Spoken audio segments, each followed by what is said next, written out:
हर हर एको पाया, हर प्रभ नानक कृपा तारे।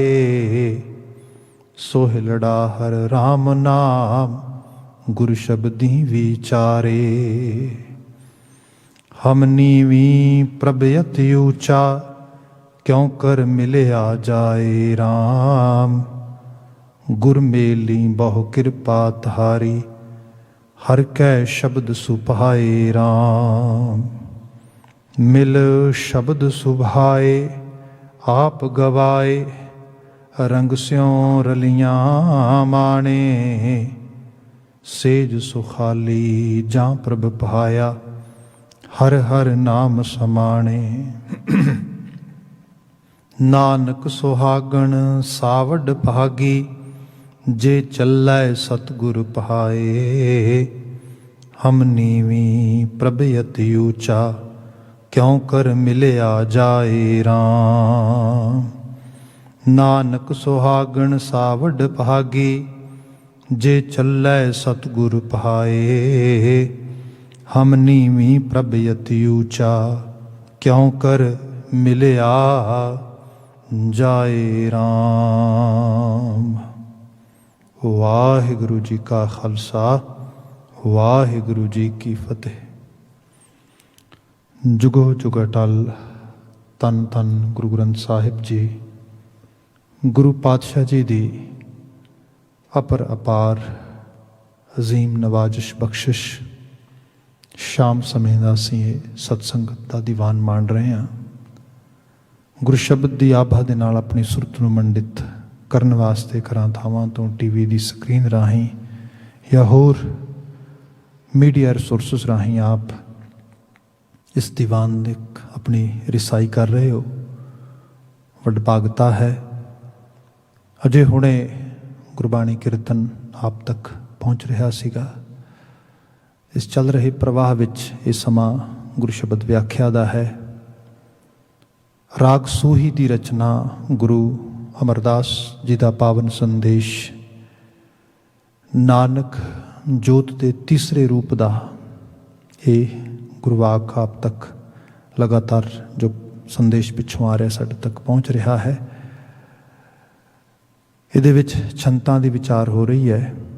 ਅਗਲੇਰਾ ਸਮੁੱਚੜਾ ਛੰਤ ਅੱਜ ਪ੍ਰਾਰੰਭ ਹੋ ਰਿਹਾ ਹੈ। ਇਹ ਗੁਰੂ ਅਮਰਦਾਸ ਸਾਹਿਬ ਜੀ ਦਾ ਸੂਹੀ ਰਾਗ ਦੇ ਛੰਤਾਂ ਵਿੱਚ ਆਖਰੀ ਛੰਤ ਹੈ। ਜੋ ਵਿਚਾਰਕ ਪੱਖ ਹੈ ਉਹ ਬਿਲਕੁਲ ਉਸੇ ਲੀਹ ਦੇ ਵਿੱਚ ਆ ਜਿਹਦੇ 'ਚ ਸੁਹਾਗਣ ਸੁਹਾਗ ਦੀ ਕੰਤ ਦੀ ਉਸ ਮਹਿਲੜੀ ਰੂਪ ਵਿੱਚ ਉਸ ਨੂੰ ਪ੍ਰਾਪਤ ਕਰਨ ਦੀ ਬਾਤ ਹੋ ਰਹੀ ਹੈ। ਬਚਨ ਪ੍ਰਾਰੰਭ ਕਰ ਰਹੇ ਹਾਂ। ਸੋਹਿਲੜਾ ਹਰ ਰਾਮ ਨਾਮ, ਗੁਰ ਸ਼ਬਦੀ ਵਿਚਾਰੇ ਰਾਮ। ਸੋਹਿਲੜਾ ਹਰ ਰਾਮ ਰਾਮ, ਹਰ ਰਾਮ ਨਾਮ। ਅਸਲ ਸੋਹਿਲੜਾ ਸੁਹਾਗ ਦਾ ਗੀਤ, ਸੁਖ ਦੇਣ ਵਾਲਾ, ਅੰਦਰ ਦਾ ਤਰਾਨਾ, ਅੰਦਰ ਨੂੰ ਤਰਨੁਮ ਕਰ ਦੇਣ ਵਾਲੀ ਕੋਈ ਚੀਜ਼। ਇਹ ਕੁਝ ਹੋਰ ਨਹੀਂ, ਇਹ ਰੱਬ ਦਾ ਨਾਮ ਹੀ ਹੈ। ਸਹੀ ਰੂਪ ਵਿੱਚ ਕਿਹਾ ਜਾਏ ਤੇ ਬੰਦੇ ਦੇ ਅੰਦਰ ਵਿਚਾਰ, ਖਿਆਲ, ਸੋਚ ਉਹੀ ਕਲਪਨਾ ਪੈਦਾ ਕਰਦੀ ਹੈ। ਕਲਪਨਾ ਮੀਨ ਇਮੈਜੀਨੇਸ਼ਨ ਨਹੀਂ, ਕਲਪਨਾ ਮੀਨ ਕਲੇਸ਼, ਸਟ੍ਰੈਸ। ਉਹੀ ਬੰਦੇ ਨੂੰ ਸੌਰੋਫੁਲ ਬਣਾਉਂਦੀ ਹੈ, ਹੈਵੀ ਬਣਾਉਂਦੀ ਹੈ। ਉਹ ਵੀ ਉਹੀ ਬੰਦੇ ਨੂੰ ਮਤਲਬ ਜਿਹੜੀ ਸੋਚ ਆ ਲਾਈਟ ਵੇਟਡ ਜਾਂ ਬਿਲਕੁਲ ਪਲੈਜ਼ਰਫੁਲ ਲੈਵਲ 'ਤੇ ਲੈ ਆਉਂਦੀ ਹੈ, ਬਲਿਸਫੁਲ ਲੈਵਲ 'ਤੇ ਲੈ ਆਉਂਦੀ ਹੈ। ਜਿਹੜਾ ਰਾਮ ਦਾ ਨਾਮ ਹੈ, ਜਿਸ ਸੋਚ 'ਚ ਇਹ ਚੀਜ਼ ਆ ਗਈ, ਸੋਹਿਲੜਾ ਹਰ ਰਾਮ ਨਾਮ, ਗੁਰ ਸ਼ਬਦੀ ਵਿਚਾਰੇ ਰਾਮ। ਗੁਰ ਸ਼ਬਦੀ, ਗੁਰੂ ਕਾ ਸ਼ਬਦ ਉਹਦੀ ਸੋਰਸ ਹੋ ਜਾਂਦਾ ਹੈ, ਜਿਸ ਮਨੁੱਖ ਵਾਸਤੇ ਉਸ ਦੀ ਵਿਚਾਰ, ਉਹਦੇ ਖਿਆਲ ਉਹਦੇ 'ਚ ਇਸ ਕਿਸਮ ਦੇ ਨਾਲ ਨਾਮ ਵਾਲੇ ਆ ਜਾਂਦੇ ਨੇ। ਇਹ ਕਈ ਵਾਰੀ ਬੜਾ ਦਾਰਸ਼ਨਿਕ ਜਿਹਾ ਪੱਖ ਲੱਗਦਾ ਹੈ, ਫਿਲਾਸਫੀਕਲ ਸਾਈਡ ਤੋਂ ਨੋ ਡਾਊਟ ਹੈ ਵੀ ਹੈ, ਪਰ ਜਿਸ ਨੂੰ ਸਿਲਸਿਲੇਵਾਰ ਸਮਝਣਾ ਪੜ੍ਹਨਾ ਹੋਏ ਤਾਂ ਗੁਰੂ ਅਮਰਦਾਸ ਸਾਹਿਬ ਦੇ ਕੁਝ ਸ਼ਬਦ ਹੋਰ ਜੇ ਅਸੀਂ ਨਾਲ ਲੈ ਲਈਏ ਤੇ that would be very helpful for us to grab the message what Maharaj is actually blessing in these lines. ਅਸੀਂ ਕਈ ਵਾਰੀ ਕੁਝ ਬਚਨ ਹੁਕਮਨਾਮੇ ਦੇ ਜਿਵੇਂ ਪੜ੍ਹਦੇ ਹਾਂ। ਮਹਾਰਾਜ ਬਿਆਨ ਕਰਦੇ, ਮਾਇਆ ਮਮਤਾ ਮੋਹਣੀ ਜਿਨ ਵਿਣ ਦੰਤਾਂ ਜਗ ਖਾਇਆ। ਮਨ ਮੁਖ ਖਾਦੇ ਗੁਰਮੁਖ ਉਬਰੇ ਜਿਨ ਸੱਚ ਨਾਮ ਚਿਤ ਲਾਇਆ। बिन नावै जग कमला फिरै गुरमुख नदरी आया, धंधा करत्या नहीं फल जन्म गवाया, सुखदाता मन ना वसाया। ਇਹ ਬਾਤ ਹੋ ਰਹੀ ਹੈ ਡਿਫਰੈਂਟ ਵੇ ਦੇ ਨਾਲ। ਉਹਦੇ 'ਚ ਗੁਰੂ ਬਾਬਾ ਜੀ ਬਿਆਨ ਕਰਦੇ ਮਾਇਆ ਮਮਤਾ ਮੋਹਣੀ ਜਿਨ ਵਿਣ ਦੰਤਾਂ ਜਗ ਖਾਇਆ, ਜਿੱਥੋਂ ਬਾਤ ਸ਼ੁਰੂ ਹੋ ਰਹੀ ਹੈ। ਮਾਇਆ ਮਮਤਾ ਜੋ ਪਦਾਰਥ ਆ ਵਸਤਾਂ ਰਸਤਾਂ ਦੀ ਬਾਤ ਕਰਦੇ ਹਾਂ ਅਸੀਂ, ਜਿਵੇਂ ਸਰੀਰ ਹੀ ਹੈ, ਇਸ ਨੂੰ ਜੇ ਤੇ ਅਸੀਂ ਬੜੇ ਸੁਪਰਫਿਸ਼ੀਅਲ ਵੇ ਦੇ ਨਾਲ ਅੰਡਰਸਟੈਂਡ ਕਰੀਏ, ਈਸਟਰਨ ਸਕੂਲ ਆਫ ਥਾਟ ਵਿੱਚੋਂ ਲੈ ਲਈਏ, ਜੋ ਪੂਰਬੀ ਵਿਚਾਰਧਾਰਾ ਰਹੀ, ਉਹਦੇ ਵਿੱਚ ਇਹ ਮਾਇਆ ਹੈ, ਇਹਦੇ ਛਲਾਵੇ 'ਚ ਨਹੀਂ ਆਉਣਾ, ਇਹ ਗੱਲ ਕਹੀ ਜਾਂਦੀ ਹੈ। ਗੁਰਬਾਣੀ ਨੇ ਕਿਹਾ ਇਹ ਸਾਡੀ ਸਮਝ 'ਤੇ ਬਾਤ ਖੜੀ ਹੈ, ਇਹ ਮਾਇਆ ਹੈ, ਉਹ ਵੀ ਹੋ ਸਕਦਾ ਹੈ, ਇਹ ਬ੍ਰਹਮ ਰੂਪ ਵੀ ਹੋ ਸਕਦਾ ਹੈ। ਅਸੀਂ ਅਕਸਰ ਸ਼ਬਦਾਂ ਦੀ ਵਿਚਾਰ ਕਰਦੇ ਹਾਂ, ਇਹ ਕਾਇਆ ਤੂੰ ਰੁਲਦੀ ਦੇਖੀ ਜੋ ਤਰੀ ਉੱਪਰ ਛਾਰੋ, ਹੇ ਕਾਇਆ ਤੇਰੀ ਇਸ ਤੋਂ ਵੱਧ ਪਾਇਆ ਨਹੀਂ ਗੀ, ਜਿਵੇਂ ਧਰਤੀ ਤੇ ਮਿੱਟੀ ਉੱਡਦੀ ਹੈ, ਬਸ ਇਹ ਮਿੱਟੀ ਹੈ, ਅਸਲ 'ਚ ਮਿੱਟੀ ਇਵੋਲਵ ਹੋਈ ਹੈ ਸਾਰੇ ਦੀ ਸਾਰੀ। ਪਰ ਇਹੀ ਕਾਇਆ ਬਾਰੇ ਮਹਾਰਾਜ ਨੇ ਇਹ ਵੀ ਬਿਆਨ ਕੀਤਾ ਕਿ ਕੰਚਨ ਕਾਇਆ ਕੋਟਗੜ੍ਹ ਵਿੱਚ ਹਰ ਹਰ ਸਿੱਧਾ ਰਾਮ ਰਾਜੇ। ਇਹ ਕਾਇਆ ਕੰਚਨ ਵੀ ਹੈ, ਸੋਨਾ ਵੀ ਹੈ, ਸੋਨੇ ਤੋਂ ਵੀ ਕੀਮਤੀ, ਹਰੀ ਵਿੱਚ ਬੈਠਾ ਇਹਦੇ। ਸੋ ਸਾਰੀ ਬਾਤ ਕਾਹਦੇ ਤੇ ਖੜੀ ਹੈ? ਸੋਚ ਦੇ ਲੈਵਲ ਤੇ। ਜੇ ਇਸ ਸਰੀਰ ਨੂੰ ਬੰਦਾ ਉਸ ਰੂਪ ਦੇ ਵਿੱਚ ਇਸਤੇਮਾਲ ਕਰਦਾ ਹੈ, ਇਹਦਾ ਤਸੱਵੁਰ ਇਹ ਲੈ ਆਉਂਦਾ ਹੈ ਕਿ ਇਹਦੇ ਵਿੱਚੋਂ ਕੋਈ ਭੋਗ ਬਿਲਾਸ ਤੇ ਸੰਸਾਰਕ ਬੈਨੀਫਿਟਸ ਇਹ ਸਭ ਜਿਹਦੇ ਮਗਰ ਹੀ ਭੱਜ ਰਿਹਾ, ਰਸਾਂ ਕਸਾਂ ਦੇ ਮਗਰ ਹੀ, ਫਿਰ ਇਹ ਮਾਇਆ ਛਲਾਵਾ ਆ। ਕਿਉਂਕਿ ਨਾ ਕਦੀ ਤਨ ਨੇ ਰੱਜਣਾ ਹੈ, ਨਾ ਕਦੀ ਮਨ ਨੇ ਰੱਜਣਾ ਆ। ਇਹ ਥੋੜ੍ਹਾ ਵੀ ਅੱਖਾਂ ਰੱਜਣਗੀਆਂ, ਅਸੀਂ ਸ਼ਬਦ ਪੜ੍ਹਦੇ ਨੇ, ਅੱਖੀਂ ਵੇਖ ਨਾ ਰੱਜੀਆਂ ਬਹੁ ਰੰਗ ਤਮਾਸ਼ੇ। ਅੱਖਾਂ ਨੂੰ ਤੁਸੀਂ ਸਵੇਰ ਤੋਂ ਸ਼ਾਮ ਤੱਕ ਜਿੰਨੇ ਅੱਜ ਦੁਨੀਆ ਦੇ 'ਚ ਰੰਗ ਤਮਾਸ਼ੇ ਨੇ, ਮਤਲਬ ਅਸੀਂ ਸਾਰੇ ਸਕਰੀਨਸ ਕੈਰੀ ਕਰੀ ਫਿਰਦੇ ਹਾਂ, ਦੁਨੀਆ ਭਰ ਦਾ ਸਮਾਨ ਪਿਆ ਹੈ। ਮੈਂ ਤੇ ਹੁਣ ਤੇ ਰੀਸੈਂਟਲੀ ਤੇ ਨਹੀਂ ਪੜ੍ਹਿਆ, ਪਰ ਮੈਂ ਕੋਈ 5 ਸਾਲ ਪਹਿਲਾਂ ਡਾਟਾ ਪੜ੍ਹ ਰਿਹਾ ਸੀਗਾ, ਜਿਹਦੇ 'ਚ ਬਿਆਨ ਆ ਰਿਹਾ ਸੀਗਾ ਕਿ ਉਦੋਂ ਤੱਕ ਜਿਤਨਾ ਕੁਝ ਸਿਰਫ ਇੱਕ ਜੋ ਸੋਸ਼ਲ ਮੀਡੀਆ ਦਾ ਆਊਟਲੈਟ ਜਾਂ ਇੱਕ ਕਹਿ ਲਓ ਕਿ ਇੱਕ ਪਬਲਿਕ ਡੋਮੇਨ ਦੇ 'ਚ YouTube ਜਿਹਨੂੰ ਕਿਹਾ ਜਾਂਦਾ ਹੈਗਾ, ਜਿੰਨਾ ਕੁ ਉਹਦੇ 'ਤੇ ਸਮਾਨ ਆ ਚੁੱਕਾ ਸੀਗਾ ਉਸ ਸਮੇਂ ਤੱਕ, ਉਹ ਕਹਿੰਦੇ ਸੀਗੇ ਕਿ ਇੱਕ ਹਿਊਮਨ ਬੀਇੰਗ ਦੀ ਜਿਹਦੀ ਕੋਈ ਐਵਰੇਜ ਏਜ 80-85 ਸਾਲ ਜਿਹੜੀ ਹੈ ਮੰਨੀ ਜਾਂਦੀ ਹੈ, ਇੰਨੀ ਉਮਰ ਸਾਰੀ ਲਗਾ ਦਿਓ ਤੇ ਸਿਰਫ ਰਾਤ ਦਿਨ ਆਪਣਾ ਪ੍ਰਸ਼ਾਦਾ ਪਾਣੀ ਛਕੇ ਤੇ ਹੋਰ ਕੁਝ ਨਾ ਕਰੇ, ਬਸ ਇਸੇ ਚੀਜ਼ ਨੂੰ ਹੀ ਵਾਚ ਕਰਦਾ ਰਹੇ, ਉਹ ਸਾਰੀ ਉਮਰ 'ਚ ਵਾਚ ਨਹੀਂ ਕਰ ਸਕਦਾ। ਇੰਨਾ ਸਮਾਨ ਉਸ ਪਬਲਿਕ ਡੋਮੇਨ 'ਤੇ ਆ ਚੁੱਕਾ ਹੈ। ਅੱਜ ਤੋਂ 5 ਸਾਲ ਪਹਿਲਾਂ ਤੱਕ ਜਿਸ ਤਾਂ ਉਮਰ ਹੀ ਇੱਕ ਹੀ ਕੰਮ ਕਰਦਾ ਰਹੇ ਤੇ ਅੱਜ ਤੇ ਅੰਤ ਹੀ ਕੋਈ ਨਹੀਂ ਹੈਗਾ ਹਰ ਏਰੀਏ ਦੇ ਵਿੱਚ। ਮਤਲਬ ਇਹ ਹੈ ਕਿ ਕੋਈ ਅੱਖਾਂ ਨੇ ਰੱਜ ਥੋੜ੍ਹਾ ਜਾਣਾ ਆ, ਜਾਂ ਇਹ ਸਮਾਨ ਜਿਹੜਾ ਹੈ ਜਿੰਨਾ ਮਰਜ਼ੀ ਮਿਲ ਜਾਏ, ਇਹਨਾਂ ਨੇ ਇਹ ਕਹਿ ਦੇਣਾ ਕਿ ਅਨਫ ਆ। ਕੰਨਾਂ ਨਾਲ ਸੁਣਨ ਦੀ ਬਾਤ, ਜੀਭ ਨਾਲ ਜੇ ਹੈ ਸਾਦੀ ਜੀਭ ਨ ਰੱਜੀਆ ਕਰ ਭੋਗ ਬਿਲਾਸੇ, ਜਿੰਨੇ ਮਰਜ਼ੀ ਮਿਲ ਜਾਣ ਪਰ ਸਵਾਦਾਂ ਨਾਲ ਰੱਜ ਥੋੜ੍ਹਾ ਜਾਣਾ ਜੀਭ ਨਾਲ। ਇਹ ਥੋੜ੍ਹਾ ਜਿਹਾ ਕਿਤੇ ਇਸ ਰੂਪ ਵਿੱਚ ਬਾਤ ਹੋ ਜਾਏਗੀ। ਮੈਨੂੰ ਯਾਦ ਹੈ, ਮੈਂ ਇੱਕ ਵਾਰੀ ਸਾਡੇ ਬਹੁਤ ਵੱਡੇ ਦਾਨਸ਼ਮੰਦ ਗਿਆਨੀ ਮਾਨ ਸਿੰਘ ਚੌਰ ਜੀ, ਉਹਨਾਂ ਦਾ ਇੱਕ ਲੈਕਚਰ ਸੁਣ ਰਿਹਾ ਸੀ ਕਾਫੀ ਸਾਲ ਪਹਿਲਾਂ, ਅਤੇ ਉਹ ਰਿਕਾਰਡਿੰਗ ਦੇ ਵਿੱਚ, ਅਤੇ ਉਹ ਲੈਕਚਰ ਦੇ ਵਿੱਚ ਇੱਕ ਜਗ੍ਹਾ ਬਿਆਨ ਕਰਦੇ, ਕਹਿੰਦੇ ਵੀ ਰਸਾਂ ਕਸਾਂ ਦੀ ਹਾਲਤ ਬੰਦੇ ਦੀ ਕੈਸੀ ਹੈ ਕਿ ਉਹ ਇੱਕ ਯੂਪੀ ਸਟੇਟ ਦੇ ਵਿੱਚ ਕਿਸੇ ਖਾਸ ਪਰਿਵਾਰ ਦੀ ਬਾਤ ਜ਼ਿਕਰ ਕਰਦੇ, ਅਤੇ ਉਹ ਕਹਿੰਦੇ ਵੈਸੇ ਤਾਂ ਉਹ ਪਰਿਵਾਰ ਜਟਾ ਉਸ ਰੂਪ ਵਿੱਚ ਤਿਆਰ ਬਰ ਤਿਆਰ ਨਹੀਂ ਸੀਗਾ, ਸਿੱਖੀ ਉਸ ਤਰੀਕੇ ਨਾਲ ਬਾਹਰੋਂ ਡੈਮੋਸਟ੍ਰੇਸ਼ਨ ਨਹੀਂ ਸੀ ਕਰਦਾ, ਪਰ ਹਾਂ ਗੁਰਬਾਣੀ ਨਾਲ ਬੜਾ ਗਹਿਰਾ ਜੁੜਿਆ ਸੀਗਾ। ਅਤੇ ਕਹਿੰਦੇ ਜਦੋਂ ਕਿਤੇ ਮੈਂ ਜਾਣਾ ਤਾਂ ਉਹਨਾਂ ਨੇ ਅਕਸਰ ਹਫਤਾ 2 ਹਫਤੇ ਮੇਰਾ ਉਹਨਾਂ ਦੇ ਘਰ ਠਹਿਰਾ ਹੋਣਾ, ਅਤੇ ਕਾਫੀ ਵੈਲ ਆਫ ਫੈਮਿਲੀ ਸੀਗੀ। ਉਹਨਾਂ ਨੇ ਅਕਸਰ ਉੱਥੇ ਵੱਖਰੀਆਂ ਬਾਣੀ ਦੀ ਕਥਾ ਸੁਣਨੀ। ਉਹਨਾਂ ਨੇ ਜਿਹੜਾ ਮੇਨ ਸ਼ਾਹੂਕਾਰ ਸੀਗਾ, ਉਹ ਸ਼ਾਹੂਕਾਰ ਨੇ ਮੈਨੂੰ ਕਹਿਣਾ ਕਿ ਮੇਰੇ ਪੁੱਤਰਾਂ ਨੂੰ, ਨੂੰਹਾਂ ਨੂੰ, ਮੇਰੀਆਂ ਧੀਆਂ ਨੂੰ, ਦੋਤਿਆਂ ਪੋਤਰਿਆਂ ਨੂੰ, ਇਹਨਾਂ ਨੂੰ ਸੁਣਾਓ ਬਾਣੀ ਦੇ ਅਰਥ, ਦੱਸੋ ਇਹ ਬਾਣੀ ਮੈਂ ਪੜ੍ਹਾਉਣਾ ਇਹਨਾਂ ਨੂੰ, ਇਹਦੇ ਕੀ ਮਾਇਨੇ ਬਣਦੇ।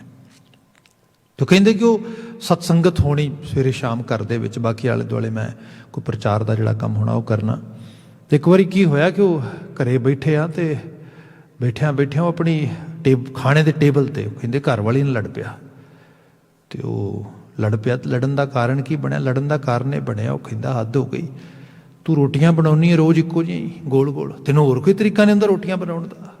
ਉਹ ਕਹਿੰਦੀ ਗਿਆਨੀ ਜੀ ਦੱਸੋ ਇਹਨਾਂ ਨੂੰ ਹੋਰ ਕਿਹੜਾ ਤਰੀਕਾ ਹੁੰਦਾ? ਕਹਿੰਦੇ ਲੈ ਕਦੀ 3 ਕੋਣੀਆਂ ਵਾਲੀਆਂ ਬਣਾਤੀਆਂ, ਕਦੀ 4 ਕੋਣੀਆਂ ਵਾਲੀਆਂ ਬਣਾਤੀਆਂ, ਕਦੀ ਡਿਫਰੈਂਟ ਸ਼ੇਪ ਦੀਆਂ। ਮਤਲਬ ਇਹ ਕਿ ਬੰਦਾ ਖਾਣ ਦੇ ਮਸਲੇ 'ਚ ਵੀ ਰਸ ਕਸ ਲੱਭ ਰਿਹਾ ਹੈ ਇਹੋ ਜਿਹੀਆਂ ਚੀਜ਼ਾਂ ਦੇ ਵਿੱਚ। ਸੋ ਇਹ ਉਹ ਕਹਿੰਦੇ ਮੈਂ ਆਪ ਜਿਹੜਾ ਹੈਗਾ ਇਸ ਚੀਜ਼ ਨੂੰ ਵਿਟਨੈਸ ਕੀਤਾ ਤੇ ਮੈਨੂੰ ਇੱਕਦਮ ਇਹ ਅਹਿਸਾਸ ਆਇਆ ਕਿ ਸਾਦੀ ਜੀਭ ਨਾ ਰੱਜੀ ਆ। ਕਿੱਥੇ ਰੱਜਦੀ ਹੈ? ਅੱਖਾਂ ਵੇਖ ਕੇ ਨਹੀਂ ਰੱਜਦੀਆਂ, ਜੀਭ ਸਵਾਦ ਨਾਲ। ਤੇ ਫਿਰ ਉਸੇ ਚੀਜ਼ ਨੂੰ ਕਈ ਕਈ ਲਹਿਜ਼ਿਆਂ ਦੇ ਨਾਲ ਇਹ ਸਭ ਚੀਜ਼ਾਂ ਦੇ ਰੂਪ ਦੇ ਵਿੱਚ। ਸੋ ਇਹ ਹੈ ਜਦੋਂ ਬੰਦਾ ਇਹਦੇ 'ਚ ਬਹੁਤ ਜ਼ਿਆਦਾ ਗਲਤਾਨ ਹੋ ਜਾਂਦਾ ਹੈ, ਫਿਰ ਇਹ ਮਾਇਆ ਆ, ਫਿਰ ਇਹੀ ਮਾਇਆ ਆ। ਨਾ ਇਹ ਸਰੀਰ ਮਾਇਆ ਆ, ਨਾ ਸੰਸਾਰ ਮਾਇਆ ਆ। ਜਦੋਂ ਤੁਹਾਡੀ ਸੋਚ ਸਿਰਫ ਇਹਨੂੰ ਹੀ ਭੋਗਣ ਦੀ, ਇਹਨੂੰ ਹੀ ਮਾਨਣ ਦੀ, ਇਹਨੂੰ ਹੀ ਰਜਾਣ ਦੀ, ਇੰਨੀ ਦੁਨੀਆ 'ਚ ਹੀ ਫੋਕਸ ਰਹਿ ਗਏ ਤੁਸੀਂ, ਅਸਲ ਜਿਹੜਾ ਅਸਲ ਮਨੋਰਥ ਸੀਗਾ ਉਹ ਵਿਸਾਰ ਦਿੱਤਾ। ਇਹ ਮਾਇਆ ਹੋ ਗਿਆ। ਤੇ ਇਸ ਮਾਇਆਵੀ ਬਿਰਤੀ ਨੂੰ ਦੂਰ ਕਰਨ ਦੀ ਬਜਾਏ ਬੰਦਾ ਇਹਦੇ ਤੇ ਮਮਤਾ ਕਰੇ, ਇਸ ਨੂੰ ਪਾਲੇ, ਇਸ ਸੋਚ ਨੂੰ ਕਹੇ ਕਿ ਨਹੀਂ ਨਹੀਂ ਮੈਂ ਤੇ ਐਵੇਂ ਹੀ ਕਰਨਾ, ਮੈਂ ਤੇ ਇਸੇ ਤਰੀਕੇ ਨਾਲ, ਇਹੀ ਮੇਰੀ ਆਈਡੀਓਲੋਜੀ ਹੈ, ਮੈਂ ਤੇ ਇਸੇ ਤਰੀਕੇ ਨਾਲ। ਸਭ ਕਹਿੰਦੇ ਫਿਰ ਐਸਾ ਸੱਪ, ਐਸਾ ਸੰਸਾਰ ਖਾ ਰਿਹਾ ਤੈਨੂੰ ਖੁਦ ਨੂੰ ਨਹੀਂ ਪਤਾ ਲੱਗ ਰਿਹਾ। ਮਾਇਆ ਮਮਤਾ ਮੋਹਣੀ ਜਿਨ ਵਿਣ ਦੰਤਾਂ ਜਗ ਖਾਇਆ। ਹਾਂ ਸਾਰੇ ਨਹੀਂ, ਮਨਮੁਖ ਖਾਧੇ ਗੁਰਮੁਖ ਉਭਰੇ। ਜਿਹੜੇ ਮਨ ਦੇ ਮੁਰੀਦ ਨੇ ਉਹ ਖਾਧੇ ਗਏ, ਜਿਹੜੇ ਗੁਰੂ ਵਾਲੇ ਪਾਸੇ ਤੁਰੇ ਉਭਰ ਗਏ। ਕਦੋਂ? ਜਿਨੀ ਸੱਚ ਨਾਮ ਚਿਤ ਲਾਇਆ, ਜਿਨ੍ਹਾਂ ਦਾ ਨਾਮ, ਜਿਨ੍ਹਾਂ ਦਾ ਚਿੱਤ ਸੱਚ ਦੇ ਨਾਮ ਵਿੱਚ ਜੁੜ ਗਿਆ। ਵਰਗੇ ਕਿਹਾ ਬਿਨ ਨਾਮ ਹੈ ਜਗ ਕਮਲਾ ਫਿਰੈ। ਇਹ ਕੋਈ ਇੱਕ ਅੱਧੇ ਮਨੁੱਖ ਦੀ ਬਾਤ ਨਹੀਂ ਹੋ ਰਹੀ ਕਿ ਕੋਈ ਸਪੈਸੀਫਿਕ ਇੰਡੀਵਿਜੂਅਲ ਦੀ, ਫਲਾਣੇ ਨੂੰ ਇਹਦੀ ਸਮਝ ਨਹੀਂ, ਫਲਾਣਾ ਇਸ ਪਾਸੇ ਚੱਲ ਪਿਆ। ਸਾਹਿਬ ਪਾਤਸ਼ਾਹ ਕਹਿੰਦੇ ਨੋ ਨੋ ਨੋ, if we just pay attention toward this whole world, then we can easily witness this kind of weakness we are all exercising all the time. ਸਾਡੀ ਹੀ ਇੱਕ ਬਾਤ ਹੈ ਜਿਹਦੇ 'ਚ ਅਸੀਂ ਇਲੂਜ਼ਨ 'ਚ ਗਵਾਚ ਗਏ ਹਾਂ। ਤੇ ਹੋਇਆ ਇਸ ਕਰਕੇ ਨਾਮ ਤੋਂ ਬਿਨਾਂ। ਹੁਣ ਜਿਹੜੀ ਬਾਤ ਕੀਤੀ ਬਿਨ ਨਾਮ ਹੈ ਜਗ ਕਮਲਾ ਫਿਰ ਗੁਰਮੁਖ ਨਦਰੀ ਆਇਆ। ਫਿਰ ਅਗਲੀ ਬਾਤ ਕੀਤੀ ਧੰਦਾ ਕਰਤਿਆਂ ਨਿਫਲ ਜਨਮ ਗਵਾਇਆ। ਧੰਦਾ ਕਰਤਿਆਂ, ਇਹ ਸੰਸਾਰ ਦੇ ਕੰਮਕਾਰ, ਇਹ ਸਭ ਕਾਰੋਬਾਰ, ਇਹ ਸਭ ਚੀਜ਼ਾਂ ਇਹ ਬੜੀਆਂ ਚੰਗੀਆਂ ਚੀਜ਼ਾਂ ਨੇ, ਬੜੀਆਂ ਪਾਕ ਪਵਿੱਤਰ ਚੀਜ਼ਾਂ ਨੇ। ਸਿੱਖੀ ਦੇ ਵਿੱਚ ਤੇ ਪਹਿਲਾ ਪ੍ਰਿੰਸੀਪਲ ਹੀ ਕਿਰਤ ਕਰਨਾ ਆ। ਕੰਮਕਾਰ ਕਰੋ, ਸੰਸਾਰ ਵਿੱਚ ਕੰਟਰੀਬਿਊਟ ਕਰੋ, ਕੁਛ ਚੰਗਾ ਕੰਟਰੀਬਿਊਟ ਕਰੋ, ਭਾਵੇਂ ਉਹ ਤਾਲੀਮ ਵਾਲੇ ਪਾਸਿਓਂ ਕਰੋ, ਭਾਵੇਂ ਵਿਦਿਆਤਮਕ ਰੂਪ ਵਿੱਚ ਕਰੋ, ਭਾਵੇਂ ਉਹ ਕਿਸੇ ਹੁਨਰਿਆਬਤਾ ਦੇ ਰੂਪ ਵਿੱਚ ਕਰੋ, ਭਾਵੇਂ ਕਿਸੇ ਖਾਸ ਚੀਜ਼ ਦੇ ਵਿੱਚ ਬਿਲਕੁਲ ਪੇਸ਼ਾਵਰ ਹੋ ਕੇ, ਬਿਲਕੁਲ ਪੇਸ਼ੇਵਰ ਹੋ ਕੇ, ਪੇਸ਼ੇਵਰਾਨਾ ਢੰਗ ਦੇ ਨਾਲ, ਜਿਹਨੂੰ ਅਸੀਂ ਪ੍ਰੋਫੈਸ਼ਨਲਿਜ਼ਮ ਦੇ ਨਾਲ, ਪ੍ਰੋਫੈਸ਼ਨਲ ਸਾਈਡ ਤੋਂ ਕਹਿੰਦੇ ਉਸ ਤਰੀਕੇ ਨਾਲ ਕਰੋ। ਪਰ ਆਪੋ ਆਪਣਾ ਤਰੀਕੇ ਨਾਲ ਰੋਲ ਅਦਾ ਕਰੋ ਭਾਈ ਪ੍ਰੋਪਰਲੀ। ਇਹ ਸਭ ਚੀਜ਼ਾਂ ਰਹੀਆਂ, ਮਗਰ ਇਹ ਸਭ ਨੂੰ ਗੁਰੂ ਸਾਹਿਬ ਨੇ ਧੰਦੇ ਨਹੀਂ ਕਿਹਾ, ਇਹਨਾਂ ਨੂੰ ਧਰਮ ਕਿਹਾ। ਕਿਰਤ ਕਰਨੀ ਧਰਮ ਆ, ਕੋਈ ਕੰਟਰੀਬਿਊਟ ਕੀਤਾ ਜਾ ਰਿਹਾ। ਪਰ ਇੱਥੇ ਬਚਨ ਕਿ ਧੰਦਾ ਕਰਦਿਆਂ ਨਿਫਲ ਜਨਮ ਗਵਾਇਆ, ਸੁਖ ਦਾਤਾ ਮਨ ਨਾ ਵਸਾਇਆ। ਧੰਦਿਆਂ ਦੇ ਵਿੱਚ ਪਏ ਹੋਏ ਨੇ ਜਨਮ ਹੀ ਬੇਕਾਰ ਕਰ ਲਿਆ, ਕਿਉਂਕਿ ਸੁਖ ਦਾਤਾ, ਅਸਲ ਜਿੱਥੋਂ ਸੁਖ ਮਿਲਣਾ ਸੀਗਾ, ਜਿਹੜਾ ਸੋਹਿਲੜਾ ਹਰ ਰਾਮ ਨਾਮ ਜਿਹੜੀ ਉਹਦੀ ਬਾਤ ਹੋ ਰਹੀ ਹੈ, ਉਹ ਗਵਾਚ ਗਿਆ। ਹੁਣ ਇਹ ਚੀਜ਼ ਕੀ ਹੈ ਕਿ ਸਪੋਜ਼ ਬੰਦੇ ਨੇ, ਇੱਕ ਸ਼ਬਦ ਹੋਰ ਲੈ ਲਈਏ ਨਾਲ, ਕਿਉਂਕਿ ਚੀਜ਼ਾਂ ਜਿਹੜੀਆਂ ਥੋੜ੍ਹੀਆਂ ਸਪਸ਼ਟ ਹੋ ਜਾਣ ਤਾਂ ਹੀ ਫਾਇਦਾ ਆ। ਗੁਰੂ ਬਾਬਾ ਜੀ ਦਾ ਸੀ, ਗੁਰੂ ਅਰਜਨ ਸਾਹਿਬ ਦਾ ਅਸੀਂ ਬਚਨ ਪੜ੍ਹਦੇ ਹਾਂ, ਜਿਹ ਪ੍ਰਸਾਦ ਬਸੈ ਸੁਖ ਮੰਦਰ ਤਿਸੈ ਧਿਆਏ ਸਦਾ ਮਨ ਅੰਦਰ। ਜਿਹ ਪ੍ਰਸਾਦ ਛੱਤੀ ਅੰਮ੍ਰਿਤ ਖਾਹੇ ਤਿਸ ਠਾਕੁਰ ਕੋ ਰਖ ਮਨ ਮਾਹੇ। ਉਹ ਵਾਲਾ ਸ਼ਬਦ ਜਿਹੜਾ ਹੈ, ਉਹ ਸਭ ਕਹਿੰਦੇ ਜਿਹ ਪ੍ਰਸਾਦ ਬਸੈ ਸੁਖ ਮੰਦਰ ਤਿਸੈ ਧਿਆਏ ਸਦਾ ਮਨ ਅੰਦਰ। ਬੰਦੇ ਦੇ ਆਪਣਾ ਸਰੀਰ ਬੜੇ ਸੋਹਣੇ ਮਕਾਨ ਵਿੱਚ ਵਸ ਰਿਹਾ ਹੈ, ਚੰਗਾ ਕੰਮਕਾਰ ਕਾਰੋਬਾਰ ਕਰ ਰਿਹਾ, ਸਭ ਚੀਜ਼ਾਂ ਚੱਲ ਰਹੀਆਂ ਨੇ, ਪਰ ਉਹ ਸਭ ਦਾ ਗੁਮਾਨ, ਅਹੰਕਾਰ, ਬਹੁਤ ਜ਼ਿਆਦਾ ਫਿਕਰ, ਬਹੁਤ ਸਾਰੀ ਚਿੰਤਾ, ਇਹ ਸਭ ਬੰਦੇ ਦੇ ਮਨ ਵਿੱਚ ਜਾ ਵਸੇ। ਸਮਝੋ ਬੰਦਾ ਕੰਮਕਾਰ ਨਹੀਂ ਕਰ ਰਿਹਾ, ਸਿਰਫ ਕਿਸੇ ਮਹਿਲਵਾੜੀ ਦੇ ਵਿੱਚ ਨਹੀਂ ਰਹਿ ਰਿਹਾ, ਸੁੱਖਾਂ ਦੇ ਸਾਧਨਾਂ ਨੂੰ ਸਿਰਫ ਨਹੀਂ ਮਾਣ ਰਿਹਾ, ਬਲਕਿ ਬੰਦਾ ਤੰਦ ਘੁੱਟ ਰਿਹਾ। ਕਿਉਂਕਿ ਸਭ ਚੀਜ਼ਾਂ ਹੁਣ ਸੁੱਖ ਨਹੀਂ ਦੇਣਗੀਆਂ, ਦੁੱਖ ਦੇਣਗੀਆਂ। ਇਹ ਸੁੱਖ ਦਾਤਾ ਮਨ ਨਾ ਵਸਾਇਆ, ਕਿਉਂਕਿ ਜਿਹੜੀ ਅਸਲ ਚੀਜ਼ ਵਸਾਉਣ ਵਾਲੀ ਸੀ ਉਹ ਨਾ ਵਸੀ। ਬੰਦਾ ਉਸ ਚੀਜ਼ ਤੋਂ ਟੁੱਟ ਕੇ ਲਾਮੇ ਹੋ ਗਿਆ। ਆਪ ਹੋਰ ਇਹਨੂੰ ਦੇਖੋ ਇਸ ਤਰੀਕੇ ਦੇ ਨਾਲ, ਜਿਹਨੂੰ ਕਿਹਾ ਗਿਆ ਕਿ ਹੱਥ ਕਾਰ ਵਿੱਚ, ਚਿੱਤ ਕਰਤਾਰ ਵਿੱਚ। ਬੰਦੇ ਨੇ ਆਪਣੀ ਚਿਤਵਣੀ ਦੇ ਅੰਦਰ ਕਰਤਾਰ ਦਾ ਅਹਿਸਾਸ ਕਰਨਾ ਹੈ, ਤੇ ਹੋਏਗਾ ਉਦੋਂ ਜਦੋਂ ਤੁਸੀਂ ਸ਼ਬਦ ਨਾਲ ਬਹੁਤ ਸਾਪੇਖ ਹੋਵੋਗੇ। ਜਿਸ ਸ਼ਬਦ ਨਾਲ ਸਾਪੇਖੀਅਤ, ਜਿਸ ਸ਼ਬਦ ਨਾਲ ਤੁਹਾਡੀ ਬਹੁਤ ਜ਼ਿਆਦਾ ਆਤਮ ਸਾਧਤਾ ਨਹੀਂ ਹੈ, ਇਸ ਲਈ ਗੁਰੂ ਬਾਬਾ ਜੀ ਲਿਟਰਲੀ ਤੌਰ ਤੇ ਨਾਮ ਨੂੰ ਸ਼ਬਦ ਦਾ ਸਿਨੋਨਿਮ, ਉਹਦਾ ਸਮਾਨਾਰਥੀ ਆ ਪ੍ਰਾਇਵਾਚੀ ਕਹਿੰਦੇ, ਤੇ ਸ਼ਬਦ ਨੂੰ ਨਾਮ ਦਾ ਸਮਾਨਾਰਥੀ ਕਹਿੰਦੇ, ਉਸ ਨੂੰ ਸਿਨੋਨਿਮ ਦੇ ਰੂਪ ਵਿੱਚ ਬਿਆਨ ਕਰਦੇ। ਫਿਰ ਇਹਨਾਂ ਦੋਵਾਂ ਨੂੰ ਗੁਰੂ ਬਾਬਾ ਜੀ ਵਿਚਾਰ ਦੇ ਨਾਲ ਇਸ ਆਈਡੀਅਲ ਥਾਟ ਵਾਲੇ ਪਾਸੇ ਜਾਣ ਵਾਲੀ ਬਾਤ ਕਰਦੇ। ਜਿਵੇਂ ਅੱਜ ਵੀ ਬਚਨ ਆ, ਸੋਹਿ ਲੜਾਹ ਰਾਮ ਨਾਮ ਗੁਰ ਸ਼ਬਦੀ ਵਿਚਾਰੇ ਰਾਮ, ਜਿਸ ਨੂੰ ਅਸੀਂ ਈਵਨ ਜਪਜੀ ਸਾਹਿਬ ਵੀ ਪੜ੍ਹੋ। ਜਪਜੀ ਸਾਹਿਬ ਦੇ ਵਿੱਚ ਬੜੀ ਬੇਸਿਕ ਲੈਵਲ ਤੇ ਗੱਲ ਕਰਦੇ ਹਾਂ। ਗੁਰੂ ਬਾਬਾ ਜੀ ਨੇ ਕਿਹਾ, ਅੰਮ੍ਰਿਤ ਵੇਲਾ ਸਚ ਨਾਉ, ਜਿਹੜਾ ਚੜ੍ਹਦੀ ਸਵੇਰ ਦਾ ਸਮਾਂ ਆ, ਇਹ ਸੱਚੇ ਨਾਮ ਦਾ ਸਮਾਂ ਆ। ਜੀ ਬਾਬਾ ਜੀ, ਸੱਚੇ ਨਾਮ ਦਾ ਸਮਾਂ ਤੇ ਹੈ, ਪਰ ਆਪਾਂ ਇਸ ਸੱਚੇ ਨਾਮ ਦੇ ਸਮੇਂ ਦੇ ਨਾਲ ਅੰਗੇਜ ਕਿਵੇਂ ਹੋਣਾ? ਸਭ ਕਹਿੰਦੇ ਅੰਮ੍ਰਿਤ ਵੇਲਾ ਸਚ ਨਾਉ, ਕਿਵੇਂ? ਵਡਿਆਈ ਵਿਚਾਰ। ਇਹੋ ਜਿਹੀਆਂ ਵਿਚਾਰਾਂ ਜਿਹਦੇ ਵਿੱਚ ਵੱਡੇ ਦੀਆਂ ਵਡਿਆਈਆਂ ਪਈਆਂ ਹੋਣ, ਅਕਾਲ ਪੁਰਖ ਵਾਹਿਗੁਰੂ ਦੀ ਸਿਫਤ ਸਲਾਹ ਪਈ ਹੋਏ, ਤਾਰੀਫ ਪਈ ਹੋਏ, ਸਤੁਤੀ ਪਈ ਹੋਏ। ਇਹਦੇ ਨਾਲ ਦੋ ਚੀਜ਼ਾਂ ਬੰਦੇ ਦੇ ਜ਼ਿਹਨ ਵਿੱਚ ਜਾਂਦੀਆਂ ਨੇ। ਇੱਕ ਤੇ ਇਹ ਕਿ ਜਿਹੜੇ ਬੇਵਜ੍ਹਾ ਫਿਕਰਾਂ ਨੂੰ ਅਸੀਂ ਆਪਣੇ ਜੀਵਨ ਦਾ ਹਿੱਸਾ ਬਣਾ ਲੈਂਦੇ ਹਾਂ, ਬੇਤਹਾਸ਼ਾ ਚਿੰਤਾਵਾਂ, ਦੁੱਖ, ਹੋਰ ਕੁਛ ਨਹੀਂ, ਚਿੰਤਾ ਦੁੱਖ ਹੈ। ਬੰਦੇ ਨੂੰ ਸਪੋਜ਼ ਕਰੋ, ਬੰਦਾ ਸਾਰੇ ਦਿਨ ਦਾ ਆਪਣਾ ਕੰਮਕਾਰ ਕਰਦਾ, ਕਿਰਤਕਾਰ ਕਰਦਾ, ਜੋ ਵੀ ਟਾਈਮ ਆਪਣਾ ਕਿਤੇ ਸਪੈਂਡ ਕਰਦਾ, ਸ਼ਾਮ ਦੇ ਸਮੇਂ ਆਪਣੇ ਬਿਸਤਰੇ 'ਤੇ ਜਾ ਕੇ ਸਿਰਹਾਣੇ 'ਤੇ ਆਪਣੇ 'ਤੇ ਇਸ ਤਰੀਕੇ ਨਾਲ ਸਿਰ ਰੱਖਦਾ। ਨੀਂਦ ਆਉਣੀ ਚਾਹੀਦੀ ਹੈ। ਹਾਂ, ਕੋਈ ਫਿਜ਼ੀਕਲ ਇਸ਼ੂ ਹੈ, ਦੈਟਸ ਅ ਡਿਫਰੈਂਟ ਸਟੋਰੀ। ਕੋਈ ਕਰੋਨਿਕ ਪੇਨ ਜਾਂ ਕੋਈ ਕਰੋਨਿਕ ਡਿਜ਼ੀਜ਼ ਆ ਗਈ, ਦੈਟਸ ਅ ਡਿਫਰੈਂਟ ਸਟੋਰੀ। ਉਹਦੇ ਵਾਸਤੇ ਅੱਜ ਕੱਲ੍ਹ ਤੇ ਮੈਡੀਸਿਨਸ ਬਹੁਤ ਸਾਰੀਆਂ। ਪਰ ਵੈਸੇ ਬੰਦਾ ਬਿਸਤਰੇ 'ਤੇ ਪਿਆ ਹੋਏ ਤੇ ਪਏ ਨੂੰ ਨੀਂਦ ਹੀ ਨਾ ਆਵੇ। ਕਿਉਂ ਨਹੀਂ ਆ ਰਹੀ? ਕਿਉਂਕਿ ਜਿੱਥੇ ਤਾਨਿਆ ਮਨ ਉੱਥੇ ਹੈ ਨਹੀਂਗਾ, ਉਹ ਫਿਕਰਾਂ ਦੀ ਦੁਨੀਆ 'ਚ ਤੁਰਿਆ ਆ। ਹੁਣ ਜਿਹੜੀ ਚਿੰਤਾਵਾਂ ਦੀ ਦੁਨੀਆ, ਇਹ ਦੁੱਖ ਹੈ।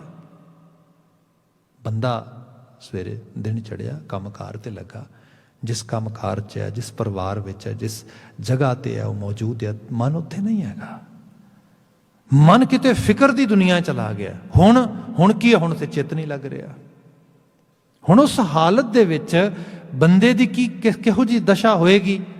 ਉਸ ਨੂੰ ਜਿੱਥੇ ਰਾਤ ਦੀ ਨੀਂਦ ਖਰਾਬ ਹੋਈ, ਉੱਥੇ ਦਿਨ ਦਾ ਚੈਨ ਖਰਾਬ ਹੋਏਗਾ। ਚੈਨ ਨਹੀਂ ਆਏਗਾ, ਟਿਕਾ ਨਹੀਂ ਆਏਗਾ ਉਹਦੇ ਅੰਦਰ। ਇੱਥੋਂ ਹੀ ਐਨਗਜ਼ਾਇਟੀ ਜਨਮ ਲੈਂਦੀ ਹੈ, ਇੱਥੋਂ ਹੀ ਸਟ੍ਰੈਸ ਜਨਮ ਲੈਂਦਾ ਆ। ਇੱਥੋਂ ਹੀ ਬੰਦੇ ਦੇ ਅੰਦਰ ਇੱਕ ਅਜੀਬ ਤਰ੍ਹਾਂ ਦੀ, ਜਿਹਨੂੰ ਕਹਿ ਲਓ ਕਿ ਇਨਰ ਆਈਸੋਲੇਸ਼ਨ, ਬੰਦਾ ਆਪਣੇ ਆਪ ਦੇ ਵਿੱਚ ਇਕੱਲਤਾ ਵਾਲੇ ਪਾਸੇ ਤੁਰਦਾ ਲਗਾ ਜਾਂਦਾ ਹੈ। ਤੇ ਬੇਤਹਾਸ਼ਾ ਚਿੰਤਾਵਾਂ ਜਿਹੜੀਆਂ ਨੇ, ਉਹ ਅਲਟੀਮੇਟਲੀ ਬਿਮਾਰੀਆਂ ਦੇ ਵਿੱਚ ਕਨਵਰਟ ਹੁੰਦੀਆਂ ਨੇ। ਉਹ ਭਾਵੇਂ ਹਾਈ ਬਲੱਡ ਪ੍ਰੈਸ਼ਰ ਹੈ, ਲੋ ਬਲੱਡ ਪ੍ਰੈਸ਼ਰ ਹੈ, ਉਹ ਭਾਵੇਂ ਅਲਸਰ ਆ, ਭਾਵੇਂ ਉਹ ਮੈਟਾਬੋਲਿਜ਼ਮ ਦੇ ਇਸ਼ੂਜ਼ ਨੇ, ਭਾਵੇਂ ਹੋਰ ਡਿਫਰੈਂਟ ਗਲੈਂਡ ਇਸ਼ੂਜ਼ ਆ ਰਹੇ ਨੇ ਅੱਜ ਕੱਲ੍ਹ, ਥਾਇਰੋਇਡ ਵਗੈਰਾ। ਤੁਸੀਂ ਦੇਖਦੇ ਹੋ ਕਿਵੇਂ ਲੋਕੀ ਫਟਾਫਟ 4 ਚੁਫੇਰੇ ਤੁਹਾਨੂੰ ਮਿਲ ਜਾਣਗੇ ਇਸ ਤਰੀਕੇ ਦੇ ਨਾਲ। ਇਹ ਸਭ ਉਹਦੇ 'ਚੋਂ ਜਨਮ ਲੈ ਰਿਹਾ। ਇਸ ਸਾਰੇ ਨੂੰ ਕੀ ਕੀਤਾ ਜਾਏ? ਜਿਹੜੇ ਅੰਦਰ ਦੇ ਖਿਆਲ ਨੇ, ਵਿਚਾਰ ਨੇ, ਉਹਨਾਂ ਦੀ ਰਿਪਲੇਸਮੈਂਟ ਕਰੋ। ਕਿਵੇਂ ਕਰੋਗੇ? ਜਿਹਨੂੰ ਸਾਹਿਬ ਨੇ ਕਿਹਾ ਕਿ ਵਡਿਆਈ ਵਿਚਾਰ। ਆਪਣੇ ਵਿਚਾਰ ਕਿਸੇ ਵੱਡੇ ਆਈਡੀਓਲੋਜੀ, ਵੱਡੇ ਸਕੂਲ ਆਫ ਥਾਟ ਵਾਲੇ ਪਾਸਿਓਂ ਲੈ ਕੇ ਆਓ। ਉਹ ਵੱਡਾ ਸਕੂਲ ਆਫ ਥਾਟ ਕੀ ਕਹਿ ਰਿਹਾ? ਗੁਰੂ ਅਰਜਨ ਸਾਹਿਬ ਕਹਿੰਦੇ, ਕੋਟ ਬ੍ਰਹਮੰਡ ਕੋ ਠਾਕੁਰ ਸੁਆਮੀ, ਸਰਬ ਜੀਆਂ ਕਾ ਦਾਤਾ ਰੇ, ਪ੍ਰਤਪਾਲੈ ਨਿਤ ਸਾਰ ਸੰਭਾਲੈ, ਇੱਕ ਗੁਣ ਹੀ ਮੂਰਖ ਜਾਤਾ ਰੇ। ਕਿਆ ਐਸਾ ਦਾਤਾ ਜਿਹੜਾ ਕੋਟ ਬ੍ਰਹਮੰਡਾਂ ਦਾ ਸੁਆਮੀ ਹੈ, ਜਿਹਦੀ ਦਾਤ ਦੇ ਸਦਕਾ ਸਾਰਾ ਯੂਨੀਵਰਸ ਚੱਲ ਰਿਹਾ ਹੈ। ਤੇ ਫਿਰ ਪ੍ਰਤਪਾਲ ਹੈ, ਜਿਹੜਾ ਹਮੇਸ਼ਾ ਸਭ ਦੀ ਸਾਰ ਕਰ ਰਿਹਾ, ਪ੍ਰਤਿਪਾਲਨਾ ਕਰ ਰਿਹਾ। ਤੇ ਬੰਦੇ, ਤੂੰ ਇੱਕ ਗੁਣ, ਤੂੰ ਦੀ ਇੱਕ ਵਡਿਆਈ ਨੂੰ ਵੀ ਨਹੀਂ ਜਾਣ ਸਕਿਆ। ਤੈਨੂੰ ਅਹਿਸਾਸ ਹੀ ਨਹੀਂ, ਤੂੰ ਫਿਰ ਫਿਕਰ 'ਚ ਆ, ਫਿਰ ਚਿੰਤਾ ਵਿੱਚ ਆ। ਇਹ ਵਿਚਾਰ ਤਬਦੀਲ ਕੀਤੇ ਜਾਣ। ਇਹਦੇ ਬਾਬਤ ਅੱਜ ਦੀ ਮਾਡਰਨ ਸਾਈਕੋਲੋਜੀ ਸਾਨੂੰ ਇਹ ਲੀਡਿੰਗ ਵੇ ਦੇ ਨਾਲ ਆਈਡੀਆ ਦਿੰਦੀ ਹੈ ਕਿ ਜੇਕਰ ਆਪਾਂ ਦੇਖੀਏ, ਜਿਸ ਚੀਜ਼ ਨੂੰ ਬੰਦਾ ਮੁਸਲਸਲ, ਕੰਟੀਨਿਊਸਲੀ, ਲਗਾਤਾਰਤਾ ਦੇ ਨਾਲ ਸੁਣਦਾ ਆ, ਪੜ੍ਹਦਾ ਆ, ਬੋਲਦਾ ਆ, ਧਿਆਉਂਦਾ ਆ, ਵਾਰ-ਵਾਰ ਚਿੰਤਨ ਕਰਦਾ ਆਪਣੇ ਆਪ ਨੂੰ, ਉਹ ਚੀਜ਼ ਇਹਦੀ ਸੁਰਤ ਦਾ, ਇਹਦੇ ਖਿਆਲਾਂ ਦਾ ਹਿੱਸਾ ਬਣ ਜਾਂਦੀ ਹੈ। जिस चीज़ ਨੂੰ ਤੁਸੀਂ ਲਗਾਤਾਰ ਪੜ੍ਹਦੇ ਹੋ, ਸੁਣਦੇ ਹੋ, ਬੋਲਦੇ ਹੋ, ਇਸੇ ਲਈ ਮੰਤਰ ਰਟਨੇ ਆ, ਇਸ ਲਈ ਸਿਮਰਨ ਆ, ਇਸ ਲਈ ਬਾਣੀ ਦਾ ਆਲਾਪਨ ਆ। ਸਾਡੇ ਘਰ ਦੇ ਵਿੱਚ ਤੇ ਜਾਤੀ ਨਿਤਨੇਮ ਆ, ਜਮਾਤੀ ਨਿਤਨੇਮ ਆ। ਦੋਵਾਂ ਦੇ ਤੁਸੀਂ ਦੇਖੋਗੇ ਇੱਕ ਤੋਂ ਇੱਕ ਚੀਜ਼ ਬਿਆਨ ਕੀਤੀ ਗਈ ਹੈ, ਇੱਕ ਤੋਂ ਇੱਕ ਅਹਿਸਾਸ ਕਰਵਾਇਆ ਗਿਆ, ਦੱਸਿਆ ਗਿਆ ਹੈ। ਕਿਤੇ ਨੇਮ ਸਾਨੂੰ ਇਹ ਕਹਿ ਰਿਹਾ ਕਿ ਉਹ ਬੰਦੇ ख्याल करी सरावग सुध समूह सिधान के देख फिरो कर जोग जति के। मतलब दुनिया दे हर तरह के धर्म कर्म कर करा के भी बंदे अखीर एक रत्ती बिन एक रत्ती के एक रत्ती मात्र भी जीवन च कोई असर नहीं होंदा अंटिल जे श्री भगवान की पाए कृपा होते।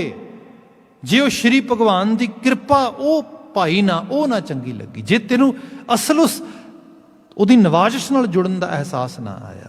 ਪਰ ਨਵਾਜ਼ਿਸ਼ ਕਿਵੇਂ ਹੈ? ਨਵਾਜ਼ਿਸ਼ ਦਾ ਇੱਕੋ ਹੀ ਤਰੀਕਾ ਆ ਜਿਹਨੂੰ ਕਿਹਾ ਗਿਆ ਅੱਗੇ ਜਾ ਕੇ ਕਿ ਜਿਨ ਪ੍ਰੇਮ ਕੀਓ ਤਿਨਹੀ ਪ੍ਰਪਾਇਓ। ਜਿਹਨੂੰ ਪ੍ਰੇਮ ਦੀ ਸਮਝ ਆਈ ਉਸ ਰੂਪ ਵਿੱਚ, ਉਹ ਫਿਰ ਕੀ ਹੈ? ਪ੍ਰੇਮ ਕਿਤੋਂ ਹੋਰੋਂ ਤੇ ਆਉਣਾ ਨਹੀਂ, ਵਿਚਾਰਾਂ ਵਿੱਚੋਂ ਆਉਣਾ ਹੈ, ਖਿਆਲਾਂ ਵਿੱਚੋਂ ਆਉਣਾ ਹੈ। ਇੱਕ ਵੱਡਾ ਥਾਟ ਹੈ, ਇੱਕ ਵੱਡਾ ਆਈਡੀਆ ਆ। ਇਹ ਵੱਡੇ ਆਈਡੀਏ ਨੂੰ ਕਿਸੇ ਵੱਡੀ ਉਸ ਸੁਰਤ ਵਿੱਚੋਂ ਹੀ ਅਮਾ ਕੇ ਲਿਆਵਾਂਗੇ। ਸੋ ਇਸ ਕਰਕੇ ਸਾਡਾ ਜਿੱਥੇ ਜ਼ਾਤੀ ਨਿਤਨੇਮ ਐਵੇਂ ਪ੍ਰੇਰ ਰਿਹਾ ਸਾਨੂੰ, ਜਮਾਤੀ ਨਿਤਨੇਮ ਵਿੱਚ ਆ ਜਾਓ। ਆਸਾ ਕੀ ਵਾਰ ਸਾਡਾ ਜਮਾਤੀ ਨਿਤਨੇਮ ਹੈ। ਚੜ੍ਹਦੀ ਪ੍ਰਭਾਤ ਸਿੱਖ ਬੀਇੰਗ ਏ ਸਿੱਖ ਪ੍ਰੈਕਟੀਸ਼ਨਰ, ਉਹਦੇ ਵਾਸਤੇ ਜ਼ਰੂਰੀ ਹੈ ਕਿ ਇਹੋ ਜਿਹੀ ਰਚਨਾ ਦੇ ਨਾਲ ਆਪਣੀ ਸੁਰਤ ਨੂੰ ਸਰਸ਼ਾਰ ਕਰੇ। ਤੇ ਅਸੀਂ ਕੀ ਪੜ੍ਹਦੇ ਹਾਂ? ਜਿੱਥੇ ਆਸਾ ਕੀ ਵਾਰ ਮੁੱਕਦੀ ਜਾ ਕੇ ਵੱਡੇ ਕੀਆਂ ਵਡਿਆਈਆਂ किछ कहना कहन ना जाए, सो करता कादर करीम दे जियां रिजक संभाहे, साई कार कमावनी तुर चोटी तिन्ने पाए। हुण आ जिहड़े रंग बयान किए गए, ये है नाम नूं अपनी सुरत विच लगातार वसाउणा, वड्डे दियां वड्डियाइयां गाउणियां, वड्डा स्कूल ऑफ थॉट अपने अंदर हौली हौली समझ के पढ़ के एहसास के। ਇਹਦਾ ਇੱਕ ਲੈਵਲ ਤੇ ਹੈ ਕਿ ਸਾਨੂੰ ਇਸ ਸਾਈਡ ਤੋਂ ਪ੍ਰੋਫੈਸੀ ਇੱਕ ਤਰ੍ਹਾਂ ਦੇ ਨਾਲ ਸਾਡੇ ਅੰਦਰ ਇੱਕ ਡਾਕਟਰੀਨ, ਇੱਕ ਵਿਚਾਰਕ ਤੌਰ ਤੇ ਐਜੂਕੇਸ਼ਨਲ ਸਾਈਡ ਤੋਂ ਇੱਕ ਗਹਿਰਾ ਬੜਾ ਦਾਰਸ਼ਨਿਕ ਥਾਟ ਸਾਡੇ ਅੰਦਰ ਆ ਜਾਏ। ਦੂਸਰਾ ਇਹਦੇ ਨਾਲ ਇੱਕ ਬਲੀਵ ਸਿਸਟਮ ਆ ਜਾਏ, ਗੁਰੂ ਤੇ ਰੱਬ ਤੇ ਵਿਸ਼ਵਾਸ ਵਾਲੀ ਤੰਦ ਡਾਢੀ ਪੀਡੀ ਹੋ ਜਾਏ। ਨਾਮ ਇਹਨਾਂ ਦੋਵਾਂ ਦਾ ਨਾਂ ਆ। ਨਾ ਤੁਹਾਨੂੰ ਐਜੂਕੇਟ ਵੀ ਕਰਦਾ, ਨਾਮ ਤੁਹਾਨੂੰ ਇੱਕ ਵਿਸ਼ਵਾਸ ਨਾਲ ਵੀ ਭਰਦਾ। ਦੋਨੋਂ ਮਿਲ ਕੇ ਇੱਕ ਹਾਇਰ ਲੈਵਲ ਦੀ ਜਿਹੜੀ ਜਿਹਨੂੰ ਅਸੀਂ ਇਨਲਾਈਟਮੈਂਟ ਕਹਿੰਦੇ ਹਾਂ, ਇੱਕ ਰੌਸ਼ਨੀ ਕਹਿੰਦੇ ਹਾਂ, ਉਹ ਤੁਹਾਨੂੰ ਵਿਖਾਉਂਦਾ ਹੈ। ਜੇ ਕੋਲ ਹੋਏ ਬੰਦੇ ਦੇ ਜੀਵਨ ਦਾ ਕਮਲਾਪਨ, madness, ਮਿਜ਼ਰੀ, we can definitely counter it, we can definitely eliminate it. Otherwise we are full of misery, full of madness, and that madness going to actually take everything from us, any kind of peace, any kind of happiness, any kind of joyfulness in our life. We can lose it due to this madness. So that's why Baba Ji is insisting us, Baba Ji teachings us कि ਇਹਦੇ ਉੱਤੇ focus ਕਰ, ਇਸ ਚੀਜ਼ ਤੇ ਧਿਆਨ ਦੇ। ਇਹ ਹੈ ਸੋਹਲੜਾ ਗੀਤ, ਇਹ ਹੈ ਉਹ ਗੀਤ ਜਿਹੜਾ ਵਾਰ-ਵਾਰ ਗਾਣਾ ਆ, ਵਾਰ-ਵਾਰ ਸੁਣਨਾ ਆ, ਜਿਹਦੇ ਨਾਲ ਜੀਵਨ ਨਾ ਰਹੇਗਾ। ਧੰਦਾ ਕਰਤਿਆਂ ਨਿਹਫਲ ਜਨਮ ਗਵਾਇਆ, ਇਹ ਬਾਤ ਨਹੀਂ ਬਣੇਗੀ ਸੁਖਦਾਤਾ ਮਨ ਨਾ ਵਸਾਇਆ ਵਾਲੀ ਬਾਤ, ਕਿਉਂਕਿ ਤੂੰ ਸੁਖਾਂ ਦੇ ਦਾਤੇ ਨੂੰ ਮਨ ਵਿੱਚ ਨਹੀਂ ਵਸਾਇਆ, ਤੇ ਇਸ ਕਰਕੇ ਜੀਵਨ ਧੰਦ ਕੁੱਟਣਾ ਹੋ ਜਾਏਗਾ ਨਾ। ਫਿਰ ਕੀ ਹੋਏਗਾ? ਜੀਵਨ ਦਾ ਇੱਕ ਇੱਕ ਪਲ, ਇੱਕ ਇੱਕ ਕਰਮ ਬੰਦਗੀ, ਇਬਾਦਤ, ਭਗਤੀ ਬਣੇਗਾ। ਇਸੇ ਲਈ ਸਾਡੇ ਘਰ ਦੇ ਜਿਹੜਾ ਮੈਡੀਟੇਸ਼ਨ ਦਾ ਕਨਸੈਪਟ ਵੀ ਹੈ, ਇਹ ਸਿਰਫ ਕੱਲਾ ਗੁਟਕਾ ਸਾਹਿਬ ਫੜ ਕੇ, ਪੋਥੀ ਸਾਹਿਬ ਫੜ ਕੇ ਪੜ੍ਹਨਾ ਨਹੀਂ ਹੈਗਾ, ਬਲਕਿ ਜੀਵਨ ਦੇ ਹਰ ਪਲ ਨੂੰ ਜਿਉਣਾ ਹੀ ਮੈਡੀਟੇਸ਼ਨ ਹੋ ਜਾਂਦਾ ਹੈ ਇੱਥੇ। ਹਾਂ, ਉਹ ਪੜ੍ਹਨਾ ਆ, ਉਹ ਸਮਝਣਾ ਆ, ਉਸ ਨੂੰ ਸੁਰਤਿਆਬ ਹੋਣਾ ਆ, ਜਿਹਨੂੰ ਕਿਹਾ ਗਿਆ ਸਾਚੀ ਲਿਵੈ ਬਿਨ ਦੇਹ ਨਿਮਾਣੀ, ਦੇਹ ਨਿਮਾਣੀ ਲਿਵੈ ਬਾਝੋਂ ਕਿਆ ਕਰੇ ਵਿਚਾਰੀਆ। ਇਹ ਦੇਹ ਹੀ ਉਹ ਤੋਂ ਬਿਨਾਂ ਨਿਮਾਣੀ ਅਦਨੀ ਹੈ, ਪਰ ਚੇਤੇ ਕਰੀ ਉਹਨੂੰ ਲੈ ਕੇ ਫਿਰ ਜਿਵੇਂ ਜਿਵੇਂ ਉਹ ਰੌਸ਼ਨੀ ਆਉਂਦੀ ਹੈ, ਫਿਰ ਉਹ ਜੀਵਨ ਦੇ ਹਰ ਪਹਿਲੂ, ਹਰ ਪੱਖ ਦੇ ਵਿੱਚ ਜਿਹੜੀ ਆ ਸਾਨੂੰ ਨਾਲ ਲੈ ਕੇ ਤੁਰਦੀ ਹੈ। ਗੁਰੂ ਅਮਰਦਾਸ ਸਾਹਿਬ ਕਹਿੰਦੇ ਸੋਹਿਲੜਾ ਹਰ ਰਾਮ ਨਾਮ ਗੁਰ ਸ਼ਬਦੀ ਵਿਚਾਰੇ ਰਾਮ। ਇਹ ਗੁਰੂ ਕੀ ਸ਼ਬਦ ਦੀ ਵਿਚਾਰ ਦੇ ਜ਼ਰੀਏ ਤੇਰੇ ਅੰਦਰ ਆਉਣਾ ਹੈ। ਉਸ ਵਿਚਾਰ ਨੂੰ, ਉਸ ਆਈਡੀਅਲ ਥਾਟ ਨੂੰ ਪਕੜੀ। ਅਗਲਾ ਬਚਨ ਲਿਖਿਆ ਹੈ, ਹਰ ਮਨ ਤਨੋਂ ਗੁਰਮੁਖ ਪੀਜੈ ਰਾਮ ਨਾਮ ਪਿਆਰੇ ਰਾਮ। ਹਰ ਮਨ ਤਨੋਂ ਗੁਰਮੁਖ ਪੀਜੈ। ਜਿਹਦਾ ਮੂੰਹ ਗੁਰੂ ਵੱਲ ਹੋ ਗਿਆ, ਮਨ ਕਰਕੇ ਧਨ ਕਰਕੇ ਭਿੱਜ ਜਾਂਦਾ। ਹੁਣ ਮਨ ਕਰਕੇ ਤਨ ਕਰਕੇ ਭਿੱਜਣਾ ਇਸ ਤਰੀਕੇ ਨਾਲ ਜਾਣੋ ਕਿ ਮੈਂ ਪਹਿਲਾਂ ਵੀ ਬੇਨਤੀ ਕੀਤੀ ਹੈ ਕਿ ਮਨ ਦੀ ਦੁਨੀਆ ਹੀ ਤੁਹਾਨੂੰ ਲੀਡ ਕਰਦੀ ਹੈ ਤੁਹਾਡੇ ਤਨ ਦੀ ਦੁਨੀਆ ਨੂੰ ਬਣਾਉਣ ਵਾਸਤੇ। ਤਨ ਦੀ ਦੁਨੀਆ ਫਿਜ਼ੀਕਲ ਸਟਰਕਚਰ ਲੈ ਲਵੋ, ਇਹਦੇ ਵਿੱਚ ਦੇਖੋ ਜਿਹੜੇ ਤਾਪ ਸੰਤਾਪ ਨੇ ਇਹ ਜੀਵਨ ਦਾ ਹਿੱਸਾ ਆ। ਇਹ ਮਿੱਟੀ ਹੈ, ਇਹਦੇ ਵਿੱਚ ਦੋਖ ਪਏ ਨੇ, ਇਹ ਚੀਜ਼ਾਂ ਨਾਲ ਆਉਣਗੀਆਂ। ਮੌਸਮ ਦਾ ਬਦਲਣਾ, ਬਹਿਰੂਨੀ ਤੇ ਅੰਦਰੂਨੀ ਕੈਮੀਕਲਸ ਦਾ ਬਦਲਣਾ, ਚੇਂਜਸ ਆਉਣੇ ਡਿਫਰੈਂਟ ਲੈਵਲ ਤੇ ਸਟੇਜਸ, ਜ਼ਿੰਦਗੀ ਦੀਆਂ ਸਟੇਜਸ ਦੇ ਉੱਤੇ, ਤੇ ਇਹ ਨਾਲ ਚੱਲਣਗੀਆਂ। ਮਗਰ ਇਹਨਾਂ ਦੇ ਨਾਲ ਨਾਲ ਜਿਹੜੇ ਜਿਹਨੂੰ ਅਸੀਂ ਕਹਿੰਦੇ ਦੁੱਖ ਰੋਗ ਸੰਤਾਪ ਉਤਰੇ ਸੁਣੀ ਸੱਚੀ ਬਾਣੀ, ਜਿਹੜੇ ਦੁੱਖ ਰੋਗ ਸੰਤਾਪ ਨੇ, ਆਦ ਵਿਆਦ ਉਪਾਦ ਜਿਹੜੀਆਂ ਅਲਾਮਤਾਂ ਨੇ, ਜਿਨ੍ਹਾਂ ਦੇ ਕਰਕੇ ਸਭ ਕੁਝ ਹੋ ਕੇ ਵੀ ਬੰਦਾ ਮੁਫਲਸ ਹੋ ਸਕਦਾ ਹੈ, ਬੰਦਾ ਗੁਰਬਤੀ ਹੋ ਸਕਦਾ ਹੈ, ਹੈਲਦੀ ਹੋ ਕੇ ਵੀ ਬੰਦਾ ਰੋਗੀ ਹੋ ਸਕਦਾ ਹੈ, ਬਿਮਾਰ ਹੋ ਸਕਦਾ ਹੈ। ਕਿਉਂ? ਕਿਉਂਕਿ ਮਨ ਮੰਡਲ ਬਿਮਾਰ ਹੋ ਗਿਆ ਹੈ। ਜਦੋਂ ਮਨ ਦੀ ਦੁਨੀਆ ਦੇ ਵਿੱਚ ਬੰਦੇ 'ਚ ਭੁੱਖ ਪਈ ਹੈ, ਇੱਕ ਤਰ੍ਹਾਂ ਦਾ ਹਲਕ ਪਿਆ ਆ, ਫਿਰ ਤਨ ਦੀ ਦੁਨੀਆ ਉਹ ਵੀ ਉਸੇ ਤਰ੍ਹਾਂ ਹੋਏਗੀ। ਜਿਵੇਂ ਸਪੋਜ਼ ਕਰੋ ਇਹਨਾਂ ਮੁਲਕਾਂ ਦੇ ਵਿੱਚ ਤੇ ਬੜੀ ਡਿਟੇਲਡ ਇਹਦੇ ਉੱਤੇ ਗੱਲਾਂ ਚੱਲਦੀਆਂ ਨੇ, ਆਪ ਨੂੰ ਸ਼ਾਇਦ ਅਹਿਸਾਸ ਹੋਏਗਾ ਕਿ ਇਹਦੇ ਬਾਰੇ ਸ਼ਾਇਦ ਆਪ ਨੇ ਸੁਣਿਆ ਹੋਏ, ਜੋ ਲਾਸਟ ਪ੍ਰੈਜ਼ੀਡੈਂਟ ਅਮਰੀਕਨ ਸੀਗਾ ਡੋਨਲਡ ਟਰੰਪ, ਇਹਦੇ ਜਾਣ ਤੋਂ ਪਹਿਲਾਂ ਇੱਕ ਲੇਡੀ ਪ੍ਰਿਜ਼ਨਰ ਸੀਗੀ, ਕ੍ਰਿਮੀਨਲ, ਉਹਨੂੰ ਮਤਲਬ ਕੈਪੀਟਲ ਪਨਿਸ਼ਮੈਂਟ ਡੈਥ ਵਾਸਤੇ, ਡੈਥ ਦੀ ਰੋਜ਼ ਰੱਖਿਆ ਸੀ, ਤੇ ਉਹਦੇ ਵਾਸਤੇ ਸਾਈਨ ਕਰਤੇ ਕਿ ਇਹਨੂੰ ਡੈਥ ਦੇ ਦਿੱਤੀ ਜਾਏ। ਤੇ ਬਾਅਦ ਵਿੱਚ ਕੋਰਟ ਦੇ ਆਰਡਰ ਦੇ ਨਾਲ ਉਹ ਚੀਜ਼ ਹੈ ਉਹਦੇ ਬਿਲਕੁਲ ਜਾਣ ਤੋਂ ਇੱਕ ਦਿਨ ਪਹਿਲਾਂ ਉਹ ਰੋਕੇ ਗਏ। ਤੇ ਉਹਦੇ ਬਾਰੇ ਪਤਾ ਲੱਗਾ ਕਿ ਉਹ ਖੁਦ ਵਿਕਟਿਮ ਰਹੀ ਮੈਂਟਲ ਹੈਲਥ ਕਰਕੇ, ਉਹਨਾਂ ਚੀਜ਼ਾਂ ਕਰਕੇ, ਤੇ ਉਹ ਮਾਨਸਿਕ ਤੌਰ 'ਤੇ ਸਿੱਖ ਗਿਆ। ਹੁਣ ਮਾਨਸਿਕ ਤੌਰ 'ਤੇ ਸਿੱਖ ਗਿਆ, ਪਰ ਉਹਦੇ ਤਨ ਨੂੰ ਕਤਲ ਕਰਤਾ ਜਾਏਗਾ। ਬਿਮਾਰੀ ਮਨ ਵਿੱਚੋਂ ਪੈਦਾ ਹੋ ਰਹੀ ਹੈ, ਸਜ਼ਾ ਤਨ ਨੂੰ ਮਿਲ ਰਹੀ ਹੈ। ਇਹ ਰਿਹਾ, ਅਜੇ ਤੱਕ ਵੀ ਰਿਹਾ ਹੈ। ਜੇਲ੍ਹਾਂ 'ਚ ਬਹੁਤੇ ਬੈਠੇ ਹੋਏ ਲੋਕ, ਅੱਜ ਕੱਲ੍ਹ ਕਿਹਾ ਜਾਂਦਾ ਹੈ ਮੈਂਟਲ ਹੈਲਥ ਨੂੰ ਐਡਰੈਸ ਕਰੋ। ਸਿਰਫ ਪ੍ਰਿਜ਼ਨਸ ਦੀਆਂ ਵਾਲਸ ਵੱਡੀਆਂ ਕਰਕੇ, ਉੱਥੇ ਐਕਸਟਰਾ ਅਮਾਊਂਟ ਪੇ ਕਰਕੇ, ਤੁਸੀਂ ਉੱਥੇ ਵੱਡੀ ਤੋਂ ਵੱਡੀ ਜਿਹੜੀ ਹੈ ਜੇਲ੍ਹ ਖੜੀ ਕਰਕੇ ਸਮਾਜ ਨੂੰ ਸੁਧਾਰ ਨਹੀਂ ਸਕਦੇ। ਉਹਦਾ ਤੇ ਨਾਮ ਵੀ ਇਸੇ ਕਰਕੇ ਉਹਨਾਂ ਨੇ ਕਰੈਕਸ਼ਨਲ ਇੰਸਟੀਟਿਊਸ਼ਨਸ ਰੱਖਿਆ ਹੈਗਾ। ਉਹਨਾਂ ਨੂੰ ਜਾਂ ਅਫੈਂਡਰਸ ਕਿਹਾ ਜਾਂਦਾ ਹੈ ਜਾਂ ਇਨਮੇਟਸ ਕਿਹਾ ਜਾਂਦਾ ਹੈ। ਉਹ ਲੋਕ ਜਿਨ੍ਹਾਂ ਨੂੰ ਬਿਹਾਈਂਡ ਦਾ ਬਾਰਜ਼ ਰੱਖਿਆ ਜਾਂਦਾ ਹੈ ਫਾਰ ਦੇਅਰ ਕਰੈਕਸ਼ਨਸ। ਸੋ ਇਹ ਸਭ ਚੀਜ਼ਾਂ ਆ ਰਹੀਆਂ। ਪਤਾ ਹੈ ਲੱਗਾ ਜੇ ਮਨ ਮੰਡਲ ਗਲਤ ਆ, ਤਨ ਦੇ ਵਿੱਚ ਉਹਦਾ ਪ੍ਰਭਾਵ ਜਾਏਗਾ ਤੇ ਤਨ ਨੂੰ ਉਸ ਗਲਤੀ ਦੀ ਸਜ਼ਾ ਭੁਗਤਣੀ ਪਏਗੀ। ਜੇ ਮਨ ਮੰਡਲ ਠੀਕ ਆ, ਉਸ ਮਿੱਟੀ ਨੂੰ ਵੀ ਮਾਣ ਹੈ, ਉਸ ਤਨ ਨੂੰ ਵੀ ਮਾਣ ਹੈ। ਵੈਸੇ ਤਾਂ ਤਨ ਇੱਕੋ ਜਿਹੇ ਨੇ, ਤਨ ਤੇ ਬਹੁਤਾ ਫਰਕ ਹੈ ਨਹੀਂ, 5 ਤੱਤਾਂ ਦੇ ਬਣੇ ਨੇ ਸਾਰਿਆਂ ਦੇ, ਤੇ ਉਸੇ ਕਿਸਮ ਦੇ ਨਾਲ। ਪਰ ਹਾਂ ਕਈਆਂ ਨੂੰ ਜਿਹੜਾ ਹੈਗਾ ਇੱਕ ਚੁੱਲ੍ਹੇ ਰਹਿਣ ਚੜ੍ਹਨ, ਇੱਕ ਨਿਹਾਲੀ ਪੈ ਸਵਣ, ਇੱਕ ਉੱਪਰ ਰਹਿਣ ਖੜੇ ਜਿਹੜਾ ਹੈਗਾ। ਇੱਕ ਉਹ ਵੀ ਨੇ ਜਿਹੜੇ ਸੁੱਤੇ ਨੇ ਤੇ ਉਹਨਾਂ ਦੇ 10-10, 50-50 ਬੰਦੇ ਪਹਿਰੇ ਦੇ ਰਹੇ ਨੇ। ਉਹ ਵੀ ਬੰਦੇ ਜਿਹੜੇ ਪਹਿਰੇ ਦੇ ਰਹੇ ਨੇ, ਉਹ ਵੀ ਹੈ ਜਿਹੜਾ ਇਕੱਲਾ ਸੁੱਤਾ ਹੈ ਉੱਥੇ। ਮਤਲਬ ਤਨ ਆ, ਪਰ ਤਨ ਨੂੰ ਮਾਣ ਮਨ ਦੀ ਦੁਨੀਆ ਵਿੱਚੋਂ ਮਿਲ ਰਿਹਾ। ਸਿਰਫ ਗੁਰੂ ਸਾਹਿਬ ਨੇ ਐਗਜ਼ਾਮਪਲ ਕੀਤੀ ਹੈ। ਇਹਦਾ ਮਾਇਨਾ ਇਹ ਹੈ ਕਿ ਜਦੋਂ ਬੰਦੇ ਦੇ ਮਨ ਦੀ ਦੁਨੀਆ ਸੁਧਰਦੀ ਹੈ, ਤਨ 'ਤੇ ਉਹਦਾ ਪ੍ਰਭਾਵ ਪੈਂਦਾ ਹੈ।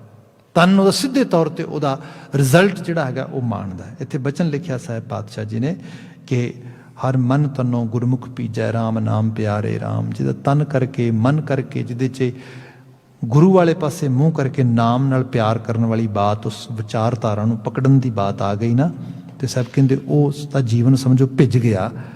ਰਾਮ ਨਾਮ ਪਿਆਰੇ ਸਭ ਕੁਲ ਉਧਾਰੇ, ਰਾਮ ਨਾਮ ਮੁਖ ਬਾਣੀ। ਜਦੋਂ ਉਸ ਰਾਮ ਨਾਮ ਮੁਖ ਬਾਣੀ ਦੀ ਅਵਸਥਾ ਤੱਕ ਪਹੁੰਚਿਆ, ਮਤਲਬ ਉੱਚੇ ਸੁੱਚੇ, ਬਾਣੀ ਦਾ ਮਤਲਬ ਉੱਚੇ ਸੁੱਚੇ ਬੋਲ ਹੈ, ਉਪਦੇਸ਼ ਹੈ, ਸੰਦੇਸ਼ ਹੈ, ਉਹਦੇ ਤੱਕ ਰਿਸਾਈ ਹੋ ਗਈ। ਰਿਸਾਈ ਮੂੰਹ ਕਰਨ 'ਚੋਂ ਬੋਲਣ ਦੇ ਨਾਲ, ਕੰਨਾਂ ਨਾਲ ਸੁਣਨ ਦੇ ਨਾਲ ਇਸ ਤਰ੍ਹਾਂ ਹੀ ਹੁੰਦੀ ਨਾ। ਰਿਸਾਈ mean to actually get rich on that level. ਉਸ ਤਰੀਕੇ ਨਾਲ ਉੱਥੋਂ ਤੱਕ ਪਹੁੰਚ ਹੋ ਜਾਣੀ, ਅਪਰੋਚ ਹੋ ਜਾਣੀ ਉੱਥੋਂ ਤੱਕ। ਪਰ ਇਕੱਲਾ ਇਹ ਨਹੀਂ ਗਾ, ਕੰਨਾਂ ਨਾਲ, ਮੂੰਹ ਨਾਲ ਬੋਲਿਆ, ਅੱਖਾਂ ਨਾਲ ਪੜ੍ਹਿਆ, ਮਨ ਦੀ ਦੁਨੀਆ ਉਹਨੂੰ ਪਰਸੀਵ ਕਰਨ ਲੱਗ ਜਾਏ। ਜਿਹੜਾ ਉਹ ਉਸ ਤਰੀਕੇ ਦੇ ਨਾਲ ਇੱਕ ਰਿਸੈਪਟਰ ਬਣ ਜਾਣਾ, ਉਹਦਾ ਰਿਸੀਵਰ ਬਣ ਜਾਣਾ ਉਸ ਤਰੀਕੇ ਦੇ ਨਾਲ। ਉਹਨੂੰ ਸਾਹਿਬ ਨੇ ਬਿਆਨ ਕੀਤਾ ਹੈ ਕਿ ਜਦੋਂ ਇਹ ਚੀਜ਼ ਹੋ ਗਈ ਰਾਮ ਨਾਮ ਮੁਖ ਬਾਣੀ, ਫਿਰ ਕੀ ਹੋਇਆ? ਰਾਮ ਨਾਮ ਪਿਆਰੇ ਸਭ ਕੁਲ ਉਧਾਰੇ। ਕੁਲ ਉਧਾਰੇ ਇੱਥੇ ਤੇ ਹਾਲਤ ਇਹ ਹੈ, ਬੰਦਾ ਤੁਸੀਂ ਕਈ ਵਾਰ ਦੇਖਿਆ ਹੋਏਗਾ, ਬੰਦਾ ਕਈ ਵਾਰੀ ਕਹਿ ਦਿੰਦਾ ਪੰਜਾਬੀ ਜ਼ਬਾਨ ਦੇ ਵਿੱਚ, ਪਤਾ ਨਹੀਂ ਮਾਲਕ ਕਿਹਦੇ ਪੈਰਾਂ ਪਿੱਛੇ ਸਾਡਾ ਵੀ ਉਧਾਰ ਕਰ ਦੇ। mean I'm not that much capable, but I'm dependent on someone else. Someone else can be actually you can say savior for me.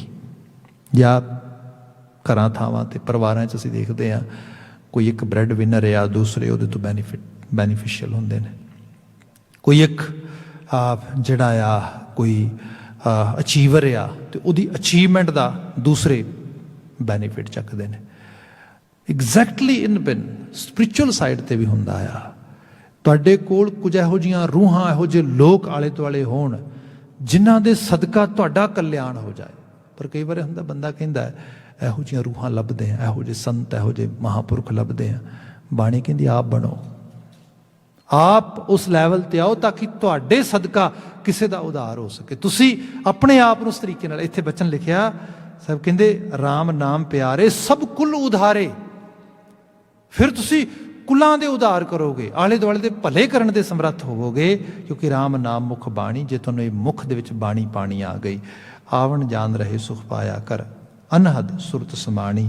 ਆਉਣ ਜਾਣ ਰਹਿ ਗਿਆ, ਸਫ਼ਰ ਆ, ਪਿੱਛੋਂ ਤੁਰੇ ਉਹਨੇ ਅੱਗੇ ਜਾਣਾ ਆ, ਵਿੱਚ ਪੜਾਅ ਆ। ਪਰ ਕਈਆਂ ਨੇ ਇਸ ਪੜਾਅ ਦੇ ਵਿੱਚ ਆਪਣਾ ਪੂਰਾ ਸਫ਼ਰ ਮੁਕਾ ਲੈਣਾ, ਹਿਸਾਬ ਕਿਤਾਬ ਸਮਾਪਤ ਹੋ ਗਿਆ। ਬਸ ਇਹ ਹੈ ਕਿ ਜਿਹੜਾ ਉਹ ਸਾਰਾ ਦਾ ਸਾਰਾ ਲੇਖਾ ਜੋਖਾ ਸੀਗਾ ਉਹ ਹੁਣ ਨਿਬੜ ਗਿਆ। ਇੱਥੇ ਆਵਣ ਜਾਣ ਰਹੇ ਸੁਖ ਪਾਇਆ ਘਰ ਅਨਹਦ ਸੁਰਤ ਸਮਾਣੀ। ਜਿਹੜੀ ਸੁਰਤ ਆ ਉਹ ਹੁਣ ਅਨਹਦ ਦੇ ਘਰ ਜਾ ਕੇ ਸਮਾ ਗਈ ਹੈ।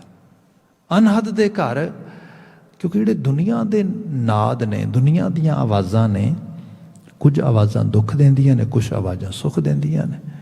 ਦੁੱਖ ਦੀਆਂ ਆਵਾਜ਼ਾਂ ਬੰਦਾ ਸੁਣਨਾ ਨਹੀਂ ਚਾਹੁੰਦਾ, ਜਿੰਨੀਆਂ ਅਵੋਇਡ ਕਰਦਾ ਉਨੀਆਂ ਵੱਧ ਸੁਣਦੀਆਂ ਨੇ। ਸੁੱਖ ਦੇ ਨਗਮੇ ਵੱਧ ਸੁਣਨਾ ਚਾਹੁੰਦਾ, ਉਹਨਾਂ ਨੂੰ ਉੱਚੀ ਵੀ ਲਾਉਂਦਾ, ਉਹਨਾਂ ਨੂੰ ਜ਼ਿਆਦਾ ਵੀ ਸੁਣਦਾ। ਉਹ ਸੁਣਦੇ ਉੱਚੀ ਜ਼ਰੂਰ ਨੇ ਪਰ ਟਿਕਦੇ ਨਹੀਂ, ਰਹਿੰਦੇ ਨਹੀਂ, ਫਿਰ ਦੁੱਖ ਦੇ ਨਗਮੇ ਆ ਕੇ ਘੇਰ ਲੈਂਦੇ ਨੇ। ਸੋ ਜਿਹੜੀ ਹੁਣ ਸੁਰਤ ਆ ਉਹ ਅਨਹਦ ਦੇ ਘਰ ਚਲੀ ਗਈ ਹੈ। ਉਹ ਅਨਹਦ ਦੇ ਘਰ, ਇਸ ਨੂੰ ਇੱਕ ਮੈਟਾਫੋਰਿਕ ਵੇ ਨਾਲ ਬਿਆਨ ਕੀਤਾ ਸਾਹਿਬ ਨੇ। ਇਹ ਇਸ ਤਰ੍ਹਾਂ ਆ ਕਿ ਇੱਕ ਸਟੇਟ ਆਫ ਮਾਈਂਡ ਆ ਜਿਹੜੀ ਖੁਸ਼ਨੁਮਾ ਅਹਿਸਾਸ ਤੇ ਆ ਗਈ ਹੈ, ਜਿਹਦੇ ਵਿੱਚ ਕੰਪਲੇਨਸ ਖਤਮ ਹੋ ਰਹੀਆਂ ਨੇ, ਜਿਹਦੇ ਵਿੱਚ ਬਹੁਤ ਜ਼ਿਆਦਾ ਪਦਾਰਥ ਦੀ ਜਿਹੜੀ ਚਮਕ ਸੀਗੀ, ਅਟਰੈਕਸ਼ਨ ਸੀਗੀ, ਜਿਹੜੀ ਉਹ ਚੀਜ਼ ਉਹ ਜਾ ਰਹੀ ਆ। ਹੁਣ ਉਹ ਇੱਕ ਨੈਕਸਟ ਲੈਵਲ ਤੇ ਆ ਰਿਹਾ ਆ। ਉਹ ਇੱਕ ਸਮਤਲ ਤੇ ਸਮਾਨਤਾ ਦਾ ਜੀਵਨ ਜੀਣ ਦੀ ਬਾਤ ਮੰਨ ਰਿਹਾ ਹੈ। ਉਹਦੀ ਸਾਹਿਬ ਨੇ ਬਾਤ ਕੀਤੀ। ਇਹਦੇ ਵਿੱਚ ਸਾਹਿਬ ਬਿਆਨ ਕਰਦੇ ਕਿ ਉਹ ਅਕਾਲ ਪੁਰਖ ਵਾਹਿਗੁਰੂ ਦੇ ਨਾਲ ਜੋ ਸਾਂਝ ਬਣ ਰਹੀ ਹੈ, ਘਰ ਅਨਹਦ ਸੁਰਤ ਸਮਾਣੀ, ਹਰ ਹਰ ਏਕੋ ਪਾਇਆ, ਹਰ ਪ੍ਰਭ ਨਾਨਕ ਕਿਰਪਾ ਤਾਰੇ। ਇਸ ਤਰੀਕੇ ਨਾਲ ਹਰੀ ਇੱਕ ਨੂੰ ਪ੍ਰਾਪਤ ਕੀਤਾ ਉਸ ਮਨੁੱਖ, ਉਸ ਸੁਰਤ ਨੇ। ਪਰ ਹੋਇਆ ਉਦੋਂ ਜਦੋਂ ਇਹ ਨਾਨਕ ਕਿਰਪਾ ਦੇ ਘਰ ਵਿੱਚ ਉਹਨੇ ਇਹ ਚੀਜ਼ ਸਮਝਾਈ। ਸੋਹਿਲੜਾ ਹਰ ਰਾਮ ਨਾਮ ਗੁਰ ਸ਼ਬਦੀ ਵਿਚਾਰੇ। ਬਾਕੀ ਜਿਹੜਾ ਅਸਲ ਸੋਹਿਲੜੇ ਦਾ ਗੀਤ ਹੈ ਇਹ ਰਾਮ ਨਾਮ ਦੀ ਵਿਚਾਰ ਵਿੱਚੋਂ ਆ ਰਿਹਾ ਹੈ। ਸਭ ਰਹਿਮਤ ਕਰਨ, ਅਸੀਂ ਵੀ ਇਸ ਵਿਚਾਰ ਦੇ, ਇਸ ਸਕੂਲ ਦੇ ਨੋ ਡਾਊਟ ਵਿਦਿਆਰਥੀ ਤੇ ਅਖਵਾਈ ਰਹੇ ਹਾਂ। ਸਿਰਫ ਇਹ ਹੈ ਅਖਵਾਈਏ ਨਾ, ਵਿਦਿਆਰਥੀ ਹੋ ਜਾਈਏ, ਬਣ ਜਾਈਏ। ਇਹ ਸੱਚ ਦੀ ਵਿਦਿਆ ਸਾਡੇ ਵੀ ਮਨ ਮੰਡਲ, ਸਾਡੀ ਵੀ ਸੁਰਤ 'ਚ ਟਿਕ ਜਾਏ। ਨਾਲ ਹੀ ਆਪਣੇ ਉਹਨਾਂ ਕਿਸਾਨ ਭੈਣ ਭਰਾਵਾਂ ਲਈ ਜਿਹੜੇ ਸਟਰਗਲ ਕਰ ਰਹੇ ਨੇ, ਜੱਦੋ ਜਹਿਦ ਕਰ ਰਹੇ ਨੇ ਆਪਣੀ ਮਿੱਟੀ ਦੀ ਲੜਾਈ ਵਾਸਤੇ, ਉਹਨਾਂ ਦੀ ਸਫਲਤਾ ਤੇ ਚੜ੍ਹਦੀ ਕਲਾ ਦੀ ਦਿਲੀ ਅਰਦਾਸ ਦੇ ਨਾਲ ਸਮਾਪਤੀ। ਵਾਹਿਗੁਰੂ ਜੀ ਕਾ ਖਾਲਸਾ, ਵਾਹਿਗੁਰੂ ਜੀ ਕੀ